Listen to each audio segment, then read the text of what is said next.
Back to the daily grind, and shout out to the full-time patrons. Make sure to hit subscribe if you're new and hit thumbs up if you're not a baby back bagel biting bitch boy, cause you know what time it is. It's full time. MMA. Hashtag non-Jones. Israel Adesanya, up-and-coming UFC middleweight rising star, has laid out his plan to get to the title shot ahead of his UFC slugfest with Brad Tavares at UFC 226. It's actually going to be at the Ultimate Fighter finale, the main event, which is the day before UFC 226. It's going to be 2 UFC events that weekend, and this is going to be the headline of the first event. This is a great fight, but Israel Adesanya is a guy that's drew a lot of comparisons to some of the greatest stars of the sport, such as Anderson Silva. He's drew comparisons to Jon Jones. He talks trash like a Conor McGregor, one might say. Not as good, clearly, because you don't put anybody up there with Conor McGregor. But he is a very confident young gentleman who, if you listen to him speak, even if you don't believe him all the time necessarily, he's very confident in what he believes he has the ability to do. He's a very talented striker. But the thing about Israel Adesanya is, in his last fight versus Marvin Vettori in the 3rd round, he was taken down early in the round, and he kind of looked like a fish out of water. Some of the commentators were kind of saying about how he was trying to defend being off of his back, trying to get back off of his back. So with that being said, Israel Adesanya still has a couple of questions to answer, but with some favorable matchmaking, he could still rise to, being a huge star. You know what I'm saying? As long as UFC doesn't throw him at wrestler after wrestler, which it doesn't look like they're doing, he's got, some potential. But with that being said, it's not like Israel Adesanya is just some fucking scrub when it comes to wrestling defense. He's actually pretty capable of defending takedowns. It's just if you actually get him down, there was a guy that tried to take him down 15 times and he only succeeded 4 times. And even in those 4 times, Israel Adesanya was able to get back up because it was earlier in the fight.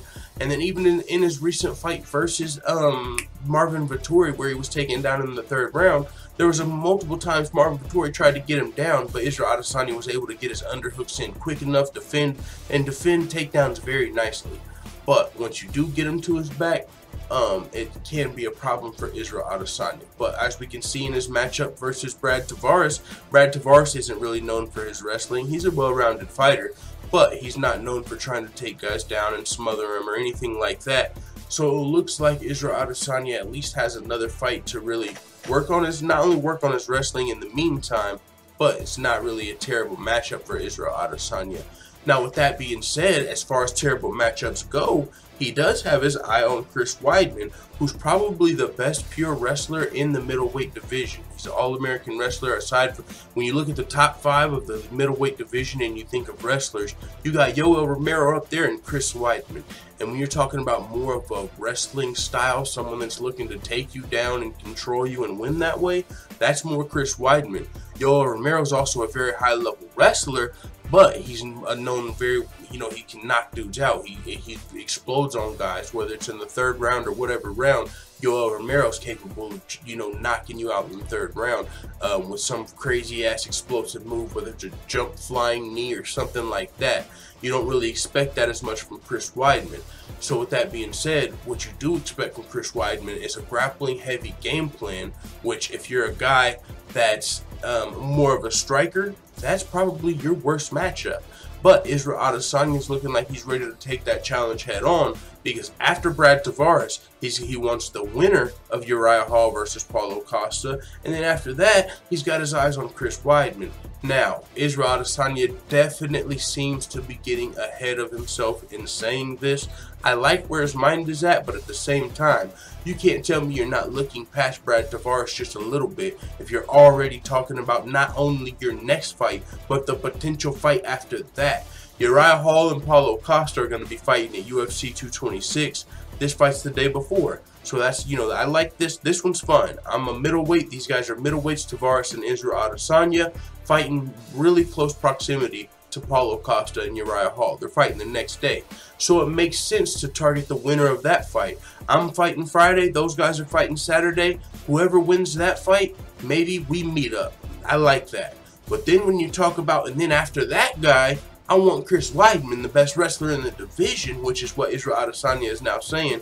He said he was one time sitting, you know, next to Chris Weidman at a UFC event, I believe, and said, you know, I'm going to fight you sometime in the future.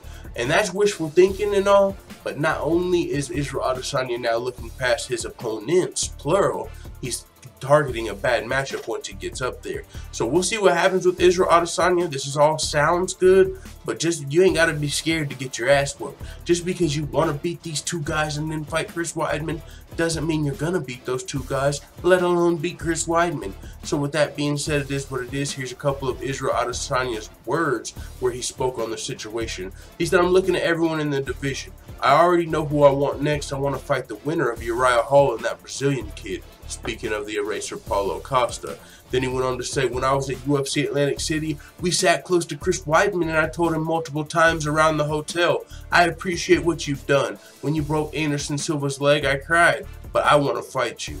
Now, when he says, you know, he cried when he broke Anderson Silva's leg, that's actually a pretty dope moment because Israel Adesanya is a guy who gets Anderson Silva comparisons, and you can't tell me he isn't influenced at all by Anderson Silva. He wants to make his own name and make his own star, but he's got a couple moves in the octagon, a couple little dance moves here and there, on top of being an exciting striker. Definitely a lot of Anderson Silva in this kid, and you can imagine, like a lot of us, we were huge Anderson Silva fans. Anderson Silva got a lot of people into the UFC, and he was just one of the biggest stars of the UFC. And so, like a lot of people who were Anderson Silva fans, you could imagine when his fucking leg broke, it was insane. Almost as crazy as when he got knocked out in the first fight. And so now this kid is a middleweight coming up, idolized Anderson Silva, and he could potentially fight the guy that dethroned Anderson Silva. You know what I'm saying? So that is a pretty cool, that would be a pretty insane moment if Israel Adesanya could get past Tavares, then get past the winner of Costa vs. Hall and fight Chris Weidman, because that would be dope. Like Anderson Silva, the new generation versus the guy that dethroned Silva, right? That would be insane. But Israel Adesanya has two tough tasks ahead of him if that's to happen. On top of, we'll see where Weidman is at that point. You know what I'm saying? That could be, for all we know, Adesanya's next title fight in 2019, low-key. Chris Weidman is not too far away from a title shot himself. So, I mean, you know, the middleweight division is definitely interesting at this point, especially with some of these guys coming up. Brad Tavares, Israel Adesanya, Marvin Vettori, just some of these up-and-coming top 15 middleweights, let alone the guys in the top 10. So with that being said, it is what it is.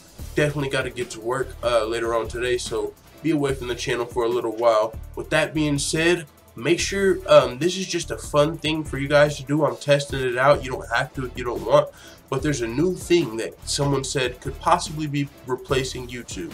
I know it sounds crazy at first, but I checked it out. It's brand new. I had to fucking wait like a week to be approved to check it out, and it's this thing called DTube, and it's, you know, YouTube, but it's DTube with a D.